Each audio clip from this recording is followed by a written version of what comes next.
Welcome to the weekend edition of Your Morning. Here are the stories coming your way today. Have you heard that Teddy plays the drums? I mean, it doesn't come up that often, right? Well, we finally get to see him in action when he spent some time with Sam Roberts' band.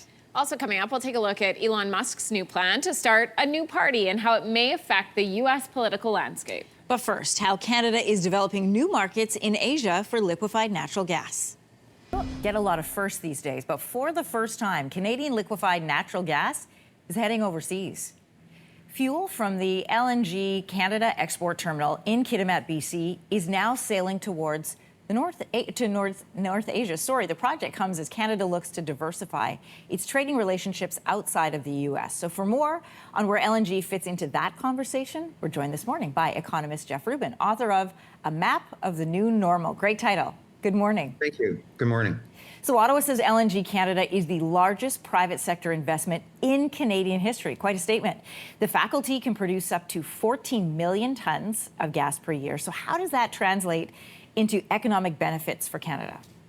Well, as you know, it addresses two key priorities for the Carney government. One, trade diversification, which is the new mantra in response to Trump's tariffs. 97% of Canada's gas and oil exports, and that is the country's leading export, go to the United States. And that hampers us in two ways. First of all, our oil and gas trades at a significant discount in the U.S. market because we have nowhere else to sell it. And also it limits production growth because if we can't get to overseas markets, we can't really tap into where demand is. In the case of LNG, Asia is the primary market, but now Europe, with the loss of Russian gas, is also a significant market. So it fits into that. It also fits into the other objective of Canada becoming an energy superpower, the likes of which Saudi Arabia, Russia, the United States. Canada certainly has the natural resource endowments to become an energy superpower. Whether it has the political will to do so is not quite so clear. It feels and sounds, at least, like we're moving, however, in that direction. Let's talk about Asia for a second. Asia is the world's largest importer of liquefied natural gas, LNG. More than 73% of global liquefied natural gas imports go to Asia, including China, Japan, and South Korea. So why is Asia so invested, first of all, in LNG? To help us understand that market. Well, Asia is natural gas poor and wants to wean itself off coal as much as possible. We have an important comparative advantage in serving the Asian market compared to U.S. LNG exporters. It takes twice as long for a tanker to go from the Gulf Coast to Korea, Japan, China, as it does from the BC coastline. So that's an important potential advantage. Now there are other projects potentially coming on stream. There's one in Squamish in the next couple of years, and the European market is quite significant now with the loss of Russian natural gas. That is a key market, and they've wanted Canadian LNG. Of course, we have no way of getting it to it. Now, a Norwegian company has proposed to build a liquefaction plant in Baie-Comeau on the north shore of the St. Lawrence in Quebec, and we'll see if that has any impact on Quebec's previous opposition to pipelines going through its province. Don't forget, the federal government is not the only player when it comes to pipeline approval. Provinces and First Nation groups have had almost what's been a de facto veto power, and they haven't been shy about using it. Although the passing of Bill C-5 does change things somewhat, or yet to be tested. Obviously, we are not the only country that sees an opportunity here. The Trump administration is also pushing for Japan and South Korea to invest in its Alaska LNG project. And there's some thought that the proposed $44 billion facility would create some steep competition for us in Canada. Set that up for us. Where does that leave our LNG sector if the Trump administration goes ahead with developing their own on the same coast? I think given Trump's drill baby drill philosophy and the huge boost in U.S. oil production since he's come to power, that's quite likely. But, the market in Asia is big enough to accommodate both Alaska and BC. And I think what Alaska will really do is take away from the Gulf LNG capacity in the U.S., which probably is going to serve Europe.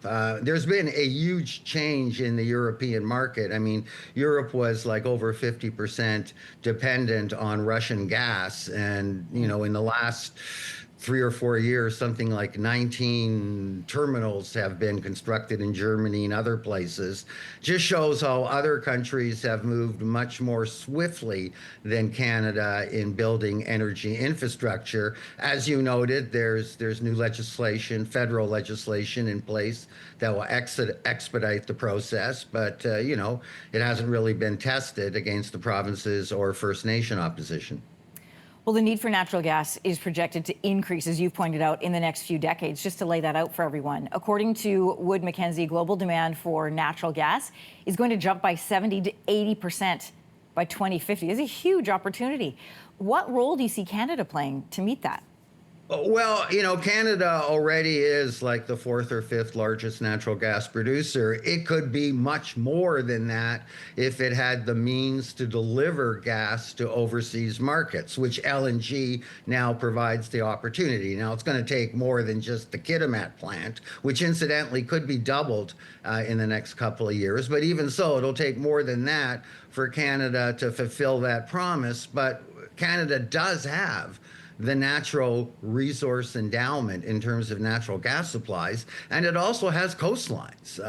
It has a Pacific coastline, an Atlantic coastline, perhaps even, you know, a Churchill Hudson Bay route to export LNG. So Canada does have the potential to become an energy superpower, given its geography and resource endowments. The question has been, does it have the political will? And I guess, you know, we've seen some good initial steps by the Carney government, but as you point out, that new federal approval process has yet to be tested.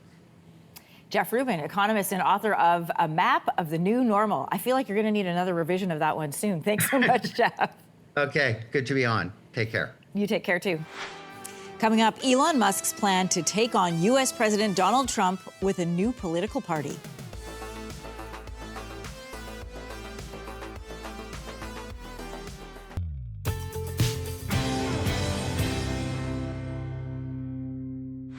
Elon Musk's new political party is gearing up for a run in next year's U.S. midterms, but not without some pushback from former allies. And I think starting a third party just adds to confusion. It really seems to have been developed for two parties. Third parties have never worked. So he can have fun with it, but I think it's ridiculous. That's President Donald Trump calling Musk's proposed party, quote, ridiculous. Musk announced the America Party over the weekend, writing on X, when it comes to bankrupting our country with waste and graft, we live in a one-party system, not a democracy. For more on Musk's announcement, we're joined by Paul Gardner. He's assistant professor at the Department of Political Studies at Queen's University. Good morning. Good morning. Hi. Thanks for having me. So he made the announcement, still lots of questions, including where the America Party is going to stand on certain issues, other than reducing spending. Who is Musk hoping to win over with this third party? That's an interesting question. That's always a question with third-party candidates, what they're trying to accomplish, both policy-wise and in terms of gaining voters. One possibility is that Elon Musk is actually looking to pull in people who are less likely to vote rather than from one of the two major parties. We're seeing unprecedented political polarization in the United States, entrenchment against one party or another, but there still are a significant number of non-voters that might be the best source of potential voters for a third party. Well, and the timing of this is interesting as well, right? You have Republicans who are perhaps struggling with how far right the party wants to move. You've got Democrats who are trying to regroup after this last election. So the timing for a third party could make the difference here. Sure. So right now might be a time where, because of political polarization, there might be room for a party to come in the center. But we've seen these things in history, right? Ross Perot was another candidate who was trying to come in through the center with the idea of reducing things like the deficit, and was rather successful in the 1992 elections, winning up to 20% of the vote. What that didn't translate into was electoral college votes. So it would remain to be seen whether in the midterm elections, someone like Elon Musk would be able to put enough money into back people who could actually win seats rather than just votes. Yeah, and to President Trump's comments earlier, they haven't been successful anytime. Ross Perot got the closest, but they really haven't been that successful. Musk says This America Party will begin running candidates next year, and he previously said he'd target specific House and Senate races during next November's midterm. So he's got some strategy here. But who is he hoping to pull from? Is it from disgruntled Republicans who feel their party has changed under the MAGA mandate, or Democrats who want to come more to the center? Yeah, your guess is as good as mine, right? So right now, because the program that Elon Musk has put forward is so uncertain, it's also unclear who he wants to draw from. On the other hand, during his time at Doge, Elon Musk became very unpopular among most Democrats. So it seems like that might be a particularly difficult well to draw from.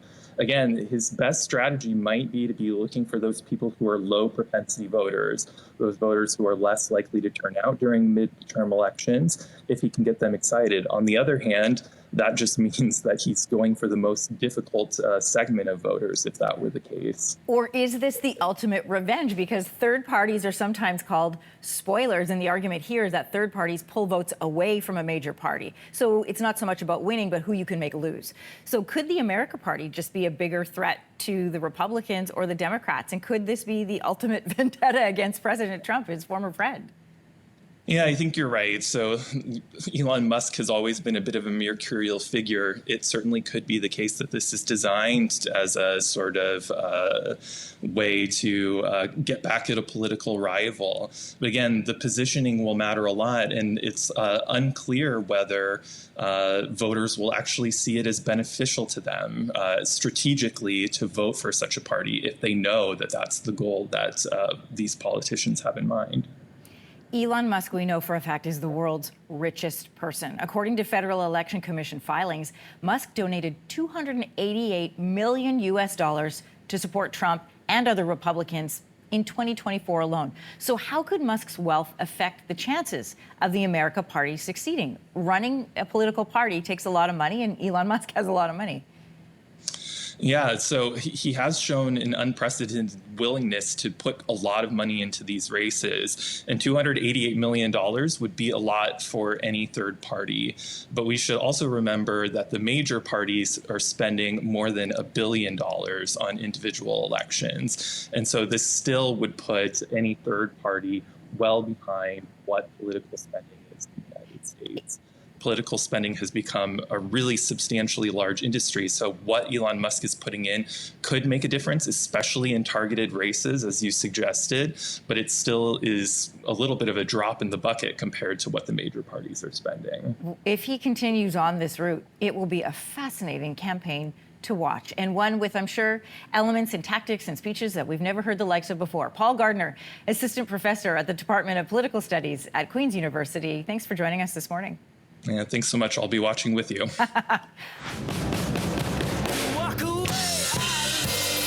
Ahead on your morning, does Teddy have a new gig with Sam Roberts Band?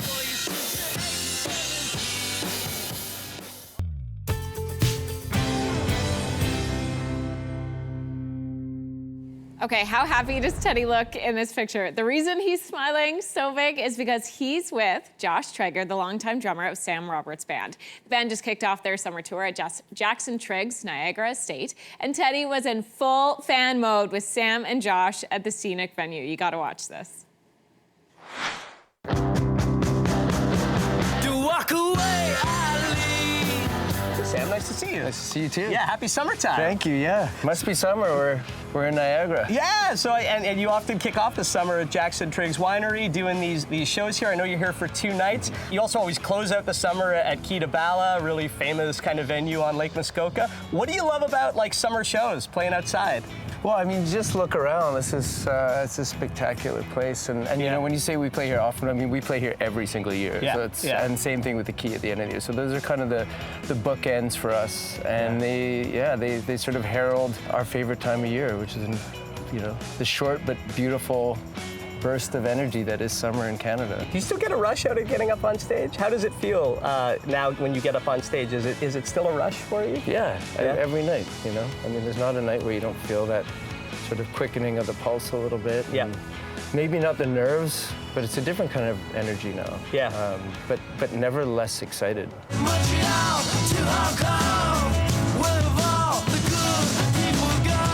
The guys in the band have been with you, some of them since the very beginning, but everybody since the early years. So, like, what does the band in Sam Roberts' band mean to you? Like, what do these guys mean to you in particular, playing with them?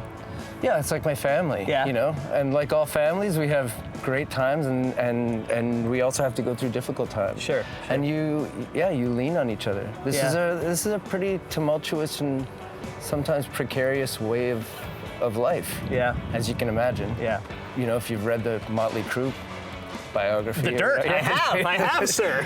So you really lean on the people that you share the stage with every day. And because sharing the stage is only 2 hours of the day. Right. The other 22 hours traveling, needing a shoulder to cry on sometimes, telling the same jokes for, 30 years. These are the things that kind of make you feel like you bring your home with you. So it's essential.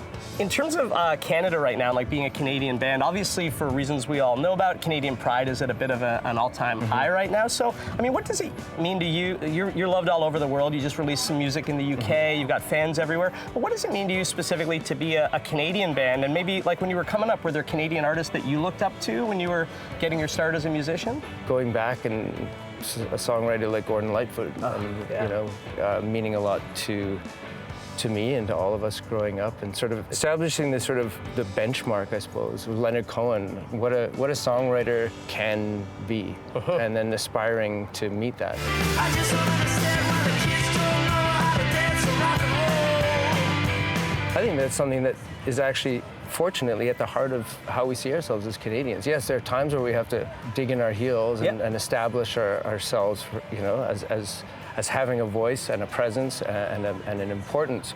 But I think we've also been great bridge builders. Yeah, well put. And I love being able to celebrate that part of who we are in the music that we make. Since you're on a bridge, you know when you get that fire, put it in the pie.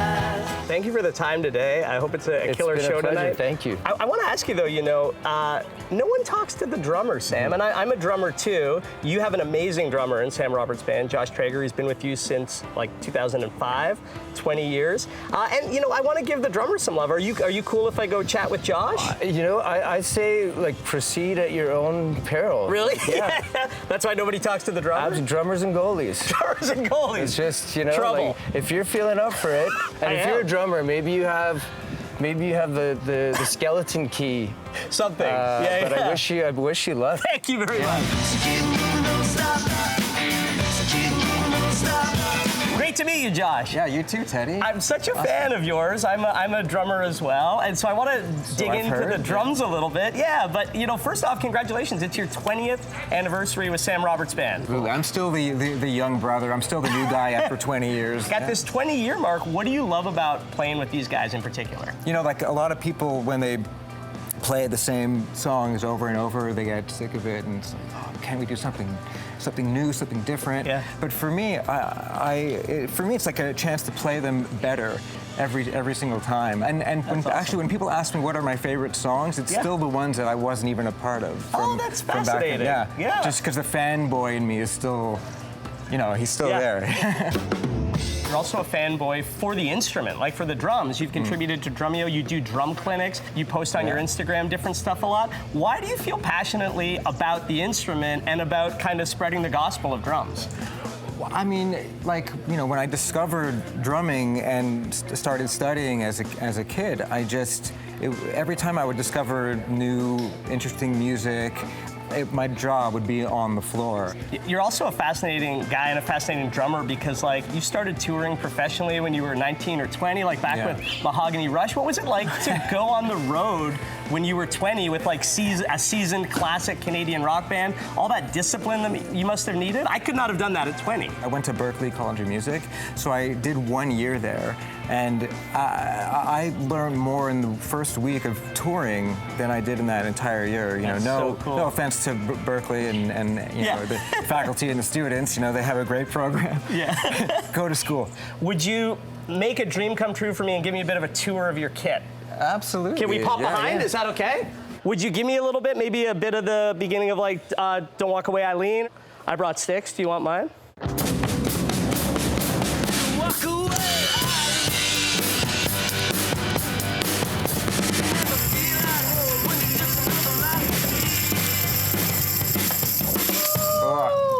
Killer groove. I love that. Thank you. Could I try your kit for 1 second? Please. Walk away.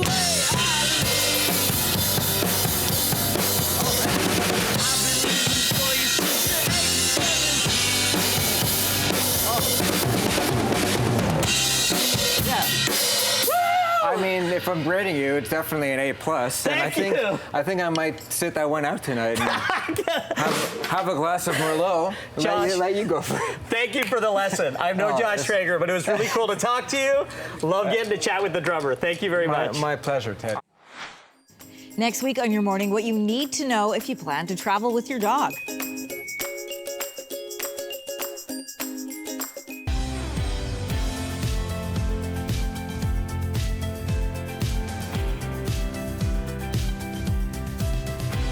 Welcome back to Your Morning Weekend. Thanks for being with us today. Just ahead, if you're doing laundry over the weekend, watch for our conversation with Lindsey McConnell. She's got tips on how to get rid of those stubborn stains. Plus, Anne-Marie chats with Joshua Jackson all about his brand new audiobook. But first, the stars of the Very Shady Arab Ladies. What started out as funny posts on social media during the pandemic soon turned into a whole sketch comedy show. Rula Saeed and Miriam Toller are well-known vocalists and performers. There they are. Their friendship and really good sense of humor is what led them to create Very Shady Arab Ladies. Rula and Miriam joining me this morning in studio. Thank you both for coming in. Thank you for having us. This is very exciting. Appreciate this, Lindsay. Okay, so let's get the backstory. How did you two meet? We met in an Arabic singing class with Dr. George Sawa, like in the mid-90s. The mid-90s? In the mid-90s. And we kind of didn't really know any other Arab artists. We kind of called ourselves like the downtown Arabs in those days. There was like kind of nobody else. And so we struck up this friendship and we became like family. Yeah. And we traveled to Syria together and to Egypt together to study music and just became entwined in each other's lives ever since. Decades later. Decades later. When you think about the 90s, like, whoa, I feel like it was yesterday. Yeah. I know, but there's been so much life lived over the course of those decades. And the two of you have gotten to live a lot of that together. Walk me through the point in which you realized each other were funny. Obviously, you're both musicians and just so talented. But what was the moment where you're like, oh, wait, we're funny. Maybe we can do something with this? Well, I think that we made each other laugh a lot, all the time. We both have the same kind of weirdness and crazy, and so that's another reason we were drawn to each other, because I didn't meet a lot of other Arabic people who were like me, who were kind of a mix, a hybrid of that culture and this culture, and I didn't really fit in wherever I went. And then when I met Rilla, she was pretty much the same. So that's so fun. Yeah. Isn't it nice when you just click automatically? Totally. And then you can sustain that. It is relaxing. That is a really good way to put it. Yes. I want to ask you about this show. Okay, so I'm going to give our viewers the premise is 2 women end up in jail on Mama's birthday as they fight against a ruthless businessman who's trying to take over their shawarma business. By the way, that ruthless businessman is their uncle. Is that right? Well, he works for their uncle, but the uncle is the reason. He's the reason. Yes. Okay, so how did you come up with this idea? Betrayed by our uncle. That's right. That's right. Devil. So how did you come up with this idea? Were you just sitting around doing that? It kind of, we had an idea for a short film. And when we decided we were going to do a Fringe show, we thought, let's take the short film idea and turn it into a play. And then we realized, oh, there's lots of things in it that don't quite work.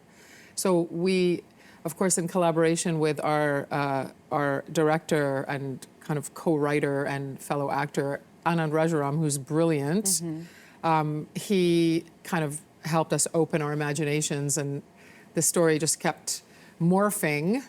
And so, yeah, it ended up being what it is. And and also, you were inspired. Oh, yes. Rilla had seen a documentary called Real Bad Arabs. Okay. So REEL, so portrayals of Arabs in Hollywood.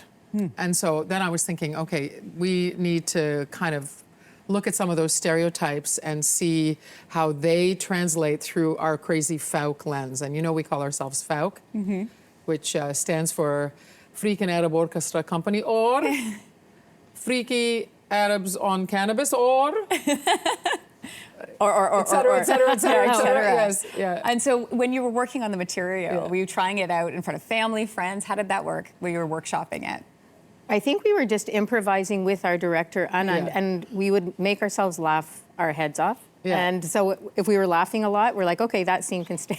Oh, that's so good. Yeah, and Anand brings a kind of comedy craft to it. Like Yes. he'll go, okay, that's a bit. Like he uses all this language we don't even know. He's like, he'll say, oh yeah, okay, we'll put in a MacGuffin or a Lotsie, or we're learning kind of comedy craft through him. Very cool.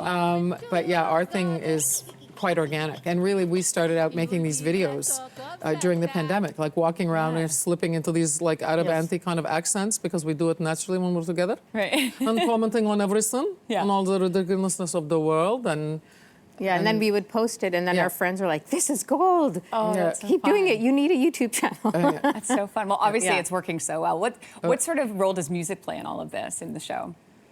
Well, we have live music in the piece. My husband and my son, I work with my husband regularly as a musician. Nice. And so they're characters, they're police in the show, but there are live musicians as well.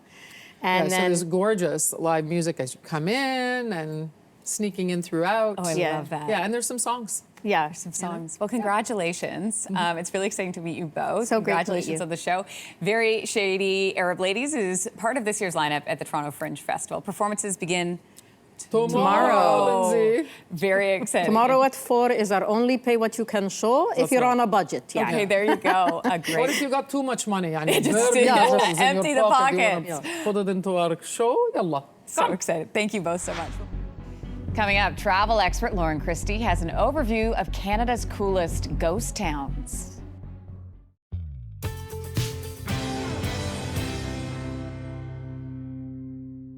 We are taking you on a tour of some of Canada's ghost towns. Yes, ghost towns. Our country is dotted with these hidden gems, places that hold a rich history but have been abandoned or semi-abandoned until now. Can you guess which province has the largest ghost town? Do you know? We are about to find out, courtesy of travel journalist Lauren Christie. I'm so excited about this. I think these are so interesting and would be so cool to go check out. Yes. Okay, so let's take people on a tour. We are starting near the Ontario-Quebec border. This is a place called the Lost Villages. What do we know? Yeah, so here's the story of the Lost Villages. There were 6 villages and 3 hamlets that they displaced over 6,500 people in the name of progress, because when they built the St. Lawrence Seaway and an international hydroelectric project, they had to move them. So on July 1st, 1958, these people watched as their communities were flooded and the new Lake St. Lawrence was created. So it's not something that you can particularly go and visit, but they have built a museum now. There's 10 buildings, 8 of which were once there, including the old train station. So that's what we're looking at now? That's what you're looking at now. And then there's these amazing archives with thousands of photos showing the progress and what happened during the building, but then, of course, the flooding, which is just incredibly striking. So the people that live there are very proud of this history, so it's really well worth going. It's open 9 to 5, donations welcome, there's no cost to go, and it's very close to Cornwall, Ontario. When you say, that the town was flooded, it makes me think that maybe there's something underneath water. you are thinking correctly. And so if you are a scuba diver, and I think this is incredibly cool, I do like to scuba dive once in a while, you can actually go underneath the water, you can see an old lock, you can see the powerhouse, you can see the wool mill, you can see the paper mill. You can even at one point go along a road and come to a bridge over a river that once existed. And so if you want to go, there's a shop there called O2Go. It's a scuba shop there. They will help direct you, and they will hook you up with a local if you want to even, who could take you out and give you a guided tour of the community below the water. I love this. Yeah, fascinating. And of course, you wouldn't know driving by, so. Oh, that's also what's really, really cool.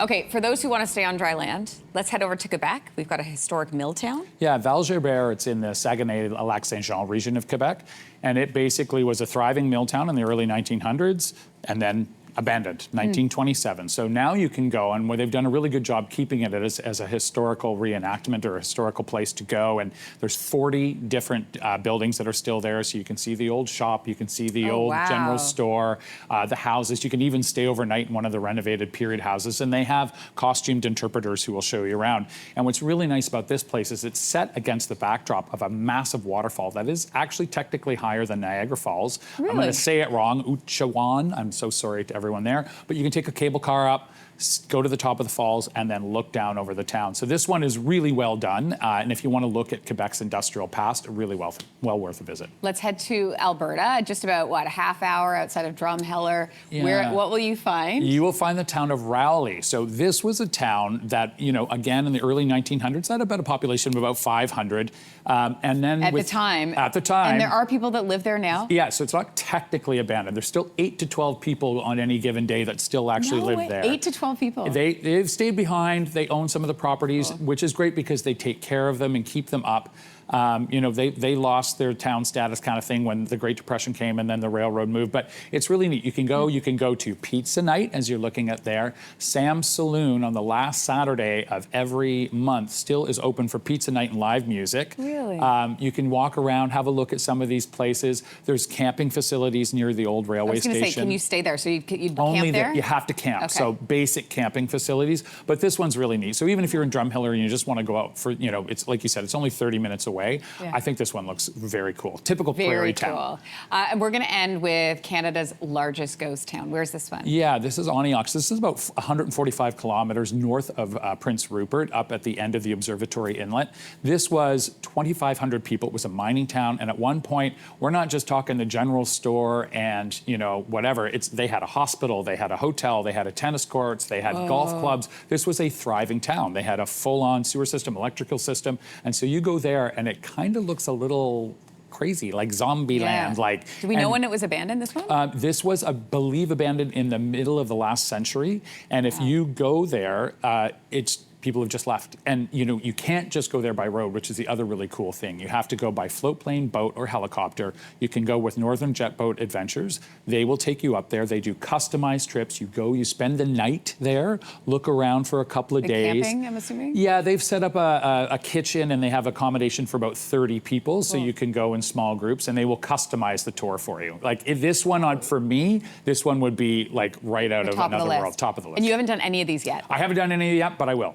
Yeah, you will, and then you're going to have to report back. I will.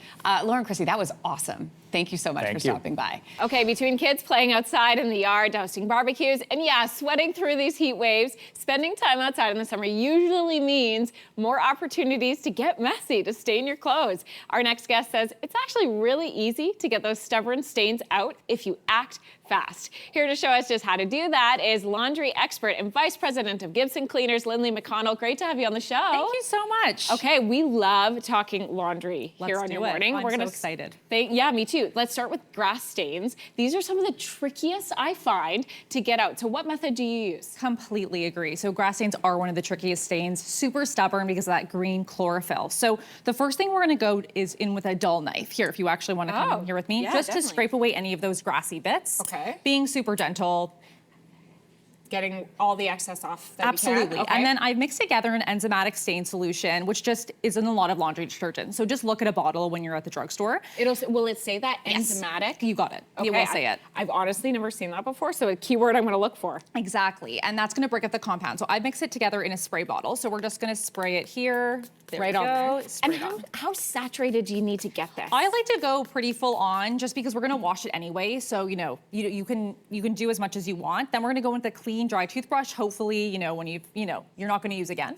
Okay. And then we're gonna start to loosen up the stain fibers. So Okay. if you wanna give that a try as well. So, Lindsey, my concern here is always like, we don't want the fabric to pill. Absolutely. So this method is really for like a heavy cotton, a denim, outerwear. Dabbing and just gentle rubbing is totally fine. We Oh, you don't can- want to get into, you know, like aggressive Really motion. scrubbing. You But you got can it. already see that it's looking different than it did when we first began. Absolutely. And then we're gonna go in with some baking soda here, and that's gonna get some grit to lift the compound. So again, we're gonna loosen that up, and then I would let this sit for about 2 to 3 minutes. Okay. And then we're gonna put it in our washing machine. I would start with normal cycle, and you can always build your way up in heat. So starting with warm water, and then if it's not removed, go to hot. Okay, and so if we get to this point, we're still seeing the stain, we shouldn't feel discouraged because we're throwing it in the washing No, anyway. absolutely not. So like traditional dry cleaning, we're always pre-spotting and then finishing with a full submersion cycle. Okay, I love that. Yeah. Amazing. What about sweat stains? Especially on white clothes. 100%. This can be really tricky.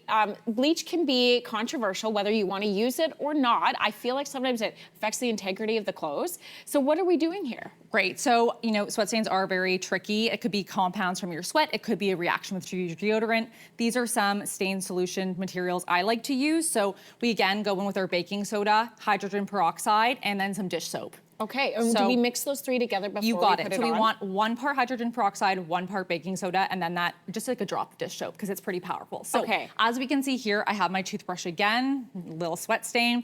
We're just gonna go in again with that motion. We've created a paste at this point. And first we wanna, again, loosen up that stain, making sure that we're loosening it from the fibers. And then we're gonna leave it as a paste for probably 30 minutes. At Gibson's, we actually will soak shirts up to 2 hours. Really? So it can be a pretty intense process, but after that, we're always gonna flush it out with water, and I recommend putting it in the machine.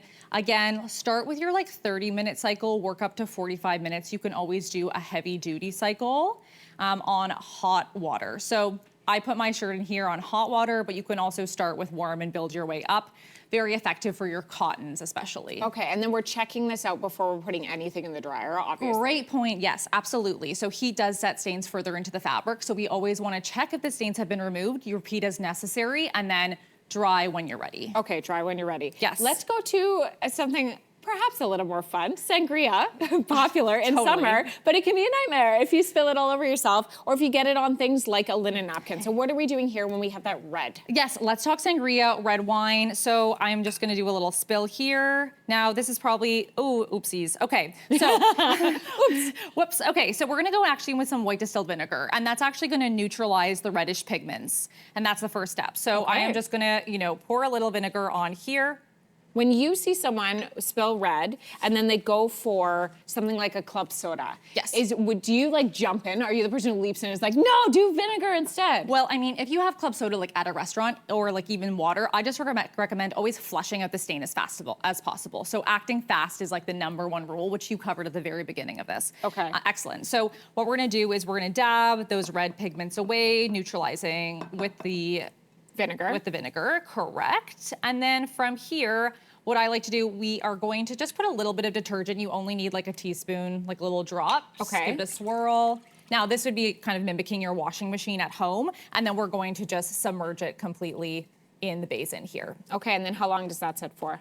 I would say, let's pretend this is a washing machine, so cycle for like 20 to 30 minutes. Okay. And again, starting like warm, working your way hot, just Okay, I depending love that. on the fabric. Lindsey, thank you so much for helping us remove those stubborn stains. This is really, really helpful. Thank you so much. The storm rolls and we'll ride it out, ride it out. Coming up Monday on your morning, we meet Ali Walker, the Canadian artist opening for Shania Twain next week.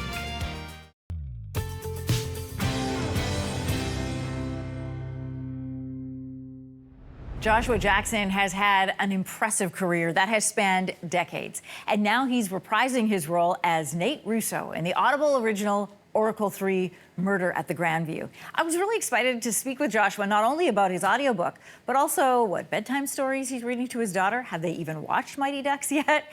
And his latest acting gig in Karate Kid Legacy, and how he's finding being a Canadian living in LA in the current political climate. The night came black as an oil. Death and terror showed up to destroy it. This world's gonna eat you alive. All right, well, Mr. Jackson, welcome to your morning. Good to have you with us. Thank you for having me. I got to start out by asking, are you a morning person? What's your morning routine? I have become a morning person because I'm a father. Before that, not so much. But morning routine is wake up, well, most days, wake up, get the baby ready, get her out to school, and then have as much coffee as necessary and go to work. That sounds sort of like my day, except for the school part. Let's talk about your Audible original, Oracle 3, Murder at the Grandview. This is the third installment. And if people have not listened to the first two, can you set up the character for us? Who is Nate Russo, and where does Oracle 3 pick up his story? Sure. Well, Nate Russo is a troubled man with a terrible gift. He has the ability to kind of see through the veil between the living and the dead, and he is tormented by a specific ghoul that he came into contact with when he was a child, and he is contracted by the FBI when they are at the dead end of a case, usually when there's some sort of abduction or kidnapping, something to do with the Bone Man, which is Nate's tormentor. And where we find ourselves in the third chapter here, he's been brought onto another case. He has the small team that goes to these places. There's the skeptic and the believer, and there's Nate. And he gets brought in. We're on the Canadian side of the border, actually, for this story, which is nice. And he gets brought in to unravel a supernatural mystery about the Grandview. A few days ago, one of them was found dead. The hotel, the island, something wasn't right about it. You mentioned that this takes place on the Canadian side of the border, and there's a few Canadian connections in this. Not only does it take place in Ontario, but the series was written by the great Canadian writer, the late Andrew Piper. And you've got a strong Canadian connection. I'm Canadian. You are Canadian. You know, right now, Canada is we're all like elbows up, by Canadian. We love anything to do with Canadian. What's it like being a Canadian in California right now? These are strange days. I mean, it is America has been very good to me. I've lived here for quite a long time, and I've made my bones in my career here. The way that the United States is behaving as a global citizen is absolutely shameful. I'm proud of our country for resisting the bullying nonsense that is coming out of the American White House. And yeah, it is an odd and uncomfortable time to be on this side of the border. And what do you think makes Canadians uniquely Canadian? What sets us apart? We are the polite people. This I really appreciate about us, being in impolite times down here. But also, I think our ability to absorb the waves of immigrants that have made Canada great and still allow them to be themselves and to be Canadian is the thing that sets us apart. And I think, I think you would be hard pressed to find a Canadian that doesn't think that immigration has increased the vitality, increase the beauty, increase the productivity of the country. And you can be both, right? You can be Canadian and be from wherever you're from. And I think that is a beautiful national characteristic. Listen, you narrate this audiobook with great skill, which had me wondering, you mentioned being a dad. What is story time like for you? Like, how do you read a story? What are you reading right now? Story time is much less scary. Story time is lovely. It's everything. Actually, we're just now getting into the phase. She is just getting to the place where she reads me stories. Yeah, so story time is the best time of my day, honestly. Speaking of content to share with your young one, a lot of people don't just remember you as Pacey, but they also remember you as Charlie Conway from the Mighty Ducks. Do you have plans to share this movie with your daughter? I tried. She was totally uninterested, just like completely uninterested. So maybe in a couple of years I'll try again. But I don't, I for as long as humanly possible, I would like to just be dad rather than dad who does. She knows kind of sort of what I do for a living, but yeah, it's just not interesting to her yet. Okay, speaking of throwback movies, I can't let you go without asking about The Karate Kid and Karate Kid Legends, which you're a part of. Now, I don't know about you, but I remember watching this movie in the theater. I remember paint the fence, wax on, wax off. No, wait, this way, wax off. And could you do the move? Like, I think it's called the crow or the crane. Crane kick. Yes. I'm about to be 47 years old. I absolutely could not do the crane kick. So the new Karate Kid, his name is Ben, and he does all of the high flying stuff, and he's amazing. And if anybody hasn't had the chance to go see the movie, go see it. It is, in the way kind of like the Mighty Ducks, it is movies. We don't really make a ton of movies like this. It is a great family film. The whole family can go and watch it. Everybody will be entertained, and you don't have to like explain anything on the way home. This has been a great conversation. Joshua Jackson, thank you so much. Keep being a proud Canadian wherever you are. All right, that's it for today on Your Morning Weekend. Don't forget, scan the QR codes for Your Morning, the newsletter, and you can listen to great conversations on Your Morning, the podcast. We have another awesome week coming up. On Monday, we're going to meet the Canadian artist opening for Shania Twain in Toronto. Exciting. On Tuesday, we're firing at the BBQ on the patio with Andrea Bucket. Who doesn't love ribs and chicken, Caesar salad in the morning? Oh, that's so good. Yum. On Wednesday, career expert Angela Champ has tips on how to whip your LinkedIn presence into shape. On Thursday, ways you can earn more with a side hustle without burning out. And then on Friday, best-selling author Ruth Ware is here with her new novel. It's going to be a great week ahead. Thanks for joining us today. We'll see you Monday.